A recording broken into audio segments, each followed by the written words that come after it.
Olga, how's it going today? Good to see you. Yeah, very nice to see you. I think long time no see, so it's going perfect. I think this is like the busiest time in my entire SEO career, but I'm very happy. It's fun. So, and tell me, how are you doing? How is your new show? Good, good. Yeah, Ranking Revolution is doing well. I basically get to talk to my friends and do a couple solo episodes out there. And yeah, it's super fun. I love podcasting and YouTube and the combo of the two. So I don't want to talk about myself too much today, and I want to hear from you. You have been busy, and I think you spoke at a couple conferences recently. You're making the rounds, but this part one of the conversation is going to focus on SEO audits. And I feel like, and you can correct me if I'm wrong, but I feel like that's sort of been your bread and butter from growing your blog and getting started and spreading the word. You had a very thorough and technical SEO audit process, and then that's been sort of the core flagship product of the services you offer. So is that roughly accurate? It's very accurate because it started like at the agency kind of years. So I've been in SEO for like I don't know 12 years or so. I work at SEO agencies for like 7+ years. At some point, after a couple of years, it became clear to me that I like auditing better because I am this type of person. I have this hyper focus. I like to analyze things. I like to spend a lot of time doing one thing, not jumping from one thing to the next. And my employer at the time, they were very kind of, I would say, empathetic. They understood my needs, and at some point, they told me that all I can do is auditing, and I think for 5 years at this agency, all I was doing audits. And they had like a very nice process. They had all the tools. So I really learned that craft then there. And then, of course, I became an independent SEO consultant and I started sharing my knowledge on my blog. And I was talking about audits as well. And this is kind of how it all started. Fast forward to today, I still offer audits, of course, in depth SEO audits. And this is what now an SEO audit is usually the start of my cooperation with any client. Most of the clients I have now, they came here for an audit. I created the audit and then they decided to stay with me because there are so many things I uncovered that they need me to supervise the audit. So that's why I have those monthly SEO clients as well. So monthly SEO and audits, the bread and butter as of now, mostly. So many follow-up questions. So I don't want to harp too long on this, but you described it pretty well. Like you have a personality that enjoys the auditing process because some people would think about the very long spreadsheet or checklist or whatever you have to go through, and then all the steps and sub steps that you have to do an audit. Is there any other characteristic of your personality that helps you do an audit? Because it's not a good fit for everyone. So, anything else obvious to you why you like auditing? So recently I learned that I have a ADHD. One of the traits of that is that I like to get into this hyper focus and I can like spend hours, days, weeks doing one thing. And I guess this is one of the things why I liked SEO auditing. I'm also like very introvert. I like to sit in my own room with my headset, my music, without people. And auditing allows me to do that perfectly. I can enjoy my music and just do audits like the entire day without switching focus from one thing to the next. Because like switching tasks is something I have always had a lot of problems with. It was also very problematic to me when I was at the SEO agency to when I was doing one thing, focusing, and someone like called me on Teams, Olga, I need this, Olga, help me with that. They kept kind of distracting me. And that's why at some point my employer said, okay, I understand, Olga, you do not work this way. You should do audit. And then when I started working at home, without the distraction of other people talking, it kind of became a game changer, and it allowed me to, I think, really become well at that, because this is part of my personality, doing audits. The good part is it sounds like the clients are coming to you because they know there's a problem and they know they need an audit. Yeah. Do you find you need to educate them on the value they're going to get from an audit? Or do they already know because they found your material, maybe your blog post about audits, for example? How does that look? Do you have to teach the client or potential client what they're Uh, going to get out of it? yeah. So at the agency part, very often I had to prepare a presentation. I had to like actually sell the idea of an audit to a client, convince them why it can help them so that they can sell it. In the case of my own SEO consultancy, I don't have to do that, fortunately, because I am not a salesperson. Everyone that is coming to me, they came to me through either YouTube or my blog. My blog post, usually it is blog post, YouTube or LinkedIn. And they have already like watched a bunch of videos. They read my like usually very very long and detailed guides, and they are sold already. They know that they need it, and they just want to like talk about details, whether I am available, the pricing. Sometimes they want a discovery call to like make sure we are a good match. But fortunately, I don't have to convince them, because it already like the relationship, everything is like set up differently if it is the client coming to me knowing they need me, instead of me being desperate trying to sell to them, which I don't know how to do. Right. And I know you probably get a bunch of emails like I do because you have your podcast and your YouTube channel, and people are emailing you telling you that your SEO is bad. Oh For yeah, example, they say, "Hey, definitely. your SEO is bad. Like, I can help you with your SEO."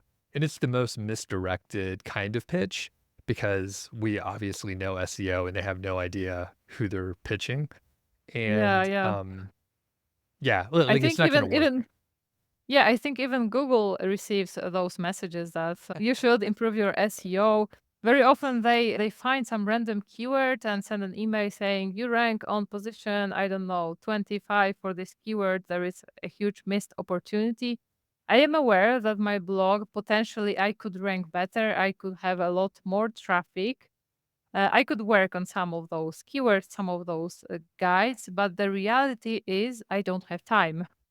I wish I could, but I the with the amount of traffic I have now, which is I think around 1,000 or so unique visits per day, it is enough to keep me very busy. That I cannot really take on new clients. Usually there is a long wait list for an audit. Usually it is 6 8 weeks. I cannot take someone comes to me and I start working the next day. Unfortunately, this is not possible at this moment. Right.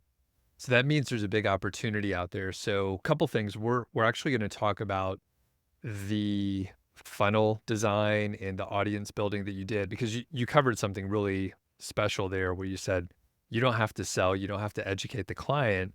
You have your blog, you have your YouTube channel where people know that they want to work with you already, or maybe they saw you speak at a conference and then they checked out more of your stuff. So they're already fully engaged. So we're gonna come to that in the part two of the interview.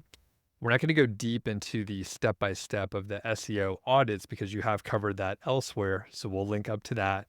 But as far as the process goes, is there any little tips that you can give, assuming someone has already read your blog post and looked at a few of your videos and they're like, okay, I want to start doing some of these SEO audits, maybe on a smaller scale. Because the thing is, like you said, there's so many people that need audits. You have a 6 to 8 week wait list. So there's a big market out there. So any small tips about folks wanting to do these SEO audits? So I would say like when I was starting out, I was like selling different types of audits. I had like a quick audit, I had I think technical audits, EEAT audits. I don't even remember a lot of types. Then looking at who is coming to me, what people need, I changed my proposition a little bit. I think I'm not sure if it is fully reflected on the site. If it isn't, I will update it. I now basically only offer in-depth SEO audit. That is kind of the audits of everything, all the aspects, technical, EEAT, speed, content on page. It kind of reviews your site from all the SEO angles and gives you like the full picture of where you stand in terms of SEO, what your next steps should be, where you are lacking, because those smaller audits, especially technical ones, unless there was like a fatal technical issue that was preventing the site from being indexed, couldn't really move the needle because rarely technical things really are that impactful.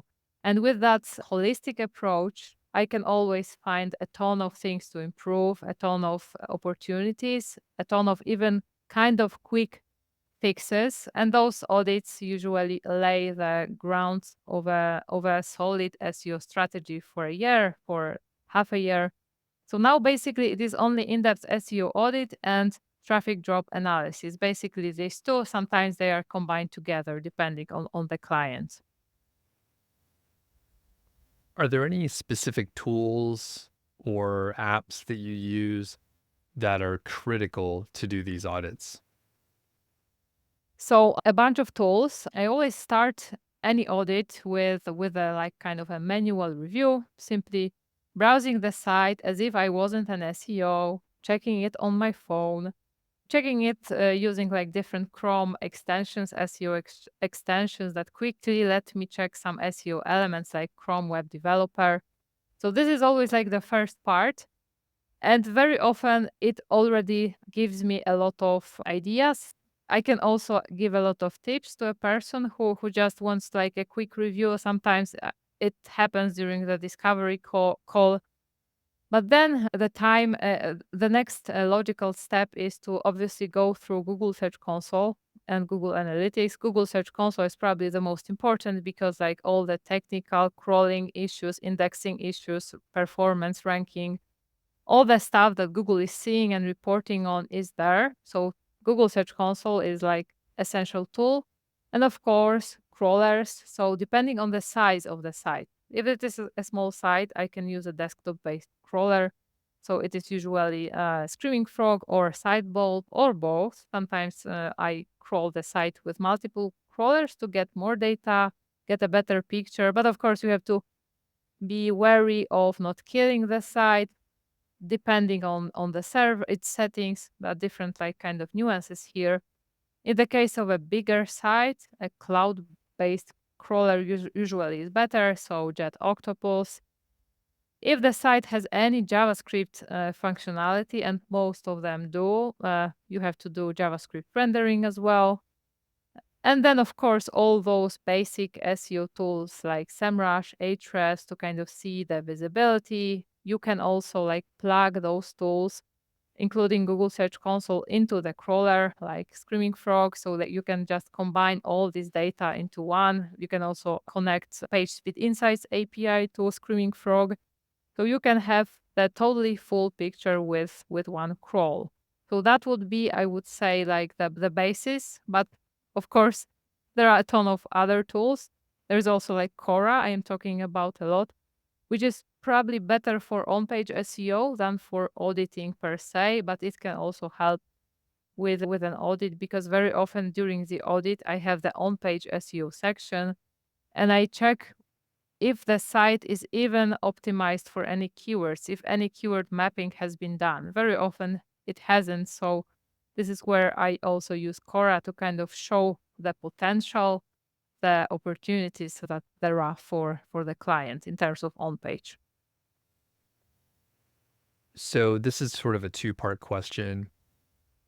What's sort of the ideal client that you're looking for? And you could just make up an average of like, the size of the business, the number of pages, just a couple characteristics so we have an idea.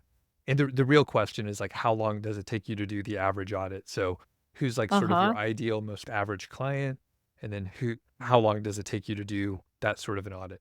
Okay, so the ideal client is usually like small or average size website. E-commerce, huge websites with millions of pages usually are harder to audit, you to crawl. You sometimes cannot even crawl them. So I would say a couple of hundred pages or up to 1,000 would be ideal.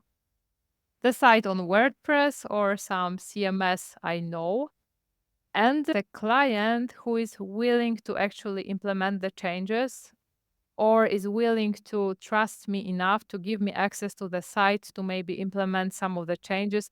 It all depends on the client. Sometimes in the case of clients with WordPress, I also do some changes on the site. So the client that trusts me and does not question my ideas, there is of course a risk always with making any changes, but they have to trust me. So I would say those things. And the client who isn't like looking for cheap Fiverr type of SEO, they will pay me $500 and they will send me 100 emails per day, requiring like 100% of my attention every day.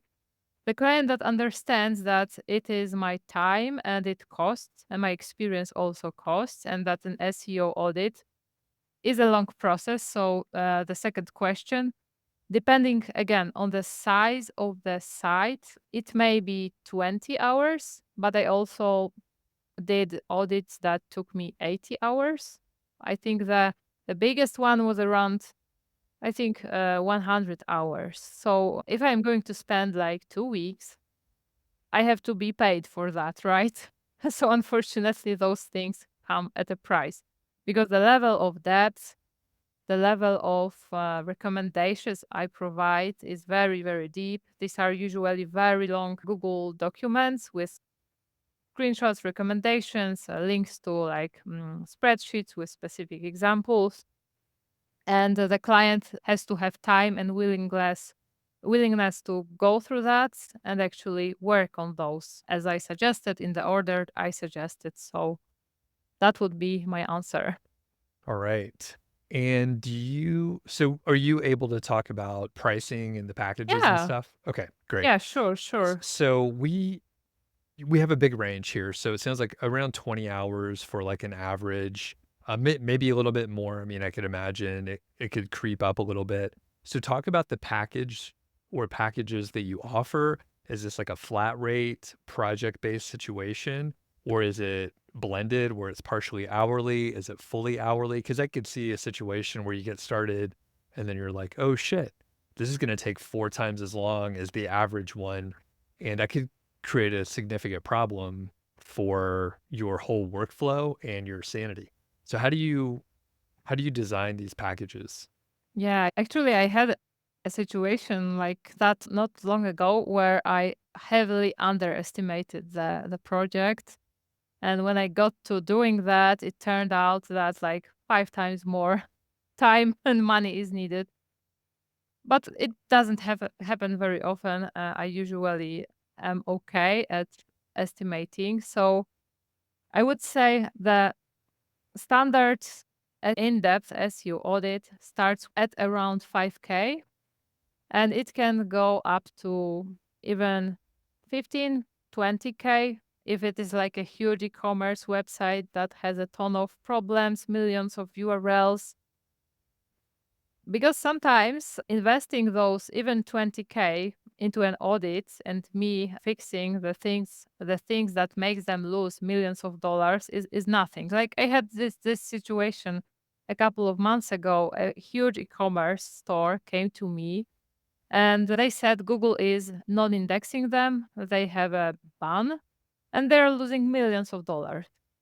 And they said they did nothing to cause it. And in reality, it at first sight it looked that they are right. There was no index, there was no manual penalty, nothing of that sort. But when I checked the rendered source code, which is what Google sees after rendering JavaScript, actually in the rendered code there was a redirect to old AMP version of the page, which had a no index. So basically, Google was given the information that the site should be no indexed, and Google kind of listened. And with that one fix, I saved them a ton of money. So sometimes the price is high, but the ROI of that price is even higher. Of course, in the case of smaller sites, like sometimes bloggers come to me with small sites, usually affiliate site that was like heavily penalized. I won't charge them that much because I understand they may not have that budget, and sometimes I may not need that much time. Regarding as what's in the package, so I usually when I send them the pricing, I usually say it will take me around that many hours. My hourly rate is that, but this is an estimate, so I may take longer or it may take me fewer hours, but the price for this project is that, and I usually have some buffer for unexpected things, and I inform the client about this. And in the package, they get a very long Google document with, as I said, screenshots, recommendations, like the priority, all those things. There is also a spreadsheet listing all those things from the audit with links to those specific headings in the audit. And in the spreadsheet, there is like priority, scale, uh, how easy it is to implement, and potential SEO impact and status. So when the client is working on those things, they can kind of update the spreadsheet so that I know where they are, if I can verify something. And of course, there is usually the entire folder with spreadsheets listing specific URLs, specific issues. And I also record, after finishing that, I record a Loom video where I walk the client through the audit, through the entire Google Drive folder. I share with them, kind of tell them what they can find where, and like the general final thoughts, next steps for the audit. And after that, they can book a call with me, 90 minutes, where during which we discuss the audit and next steps and what they want to do next, who will be implementing. And at that point, very often they decide to hire me for the next month or for a year, depending on what I actually find on their site in the audit. Great answer. Couple quick follow-ups as we Sure. wrap up this section. We could probably do a 10-part series on I like think so. doing this sort of thing. So you mentioned that you underestimated the work for a particular client by about uh, Four 5x or times. so. Yeah. So what did you do when you realized? Did you go back to the client and say, "Hey, I actually made a mistake. Here's why I made a mistake. The previous estimate is not going to work. Like, can we renegotiate this?" How did you handle it? So I got stressed a lot. And I actually went back to the client and I said that after spending 10 hours, I learned those things which I couldn't know when I was doing the proposal because I didn't have the data I had then. Maybe it was a little bit my bad. Maybe I should spend more time doing the proposal. At first, the client wasn't really happy, but I think they understood that my intentions weren't bad and that I was very detailed in my explanations regarding what actually needs to be done, how many other problems there are on the site, which I didn't anticipate. And I offered that for any extra work that goes beyond those hours, I will charge them hourly at a slightly discounted rate that normally, and they agreed to that. So it was kind of a compromise, I would say. Great. This one worked well.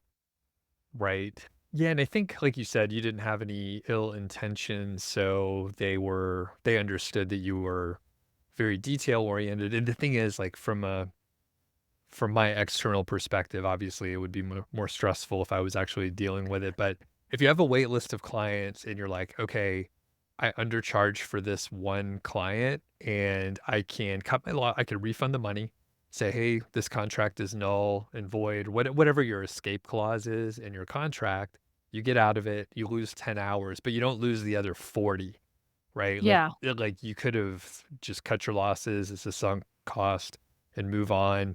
The client may not work with you again, but in the long run, you have a wait list and you could just keep going on. But luckily it worked out. So that's a great scenario. Yeah. Okay. As we are wrapping up here, are there any like differentiating factors for your SEO audits versus other companies, other agencies doing them out there? What makes yours a little bit different and better? I would say this kind of obsessive focus on SEO, like I have like extreme attention to details. I very often notice things that other people do not notice. This is kind of I don't know. This is like some autistic tendency. I'm not sure, but this is like I have that in in other areas of life as well. So I think this is something that makes them different. And this holistic approach, like very holistic, I look at the site from many different angles. Like I also look at conversion rate optimization, even though it has nothing to do with SEO, but I look at those other elements as well. And I never blindly follow what the tool is telling me because those tools often provide recommendations. And I have seen those cheap audits, automated types of audits that clients came to me with, and they showed me what other agencies send them. And this was basically very long, 100 pages audit, fully automated from, for example, Sidebulb. And this audit is irrelevant because the tool does not have the context of the site. We have AI, but still, it is not that advanced yet. So those automated audits, automated recommendations usually have nothing to do with reality. They always have to be like screened by real experience, human brain. So, and my recommendations, I always follow my own checklist, my own process using the tools, not vice versa. I always review at the end what the tool is suggesting in case maybe I missed something, but it is never the tool dictating me what to check. So, I would say this and like the amount of time I spent and the dedication because I become hyper focused and I start obsessing and I want the client actually to succeed and I allow them to reach out to me with any questions. My like monthly clients, they also have my WhatsApp, so I allow them to kind of get in touch with me when they really need it. I try to keep the balance between life and work, but I think this more personalized approach is also something that the clients who come to me value, especially if they had bad experiences with SEO agencies.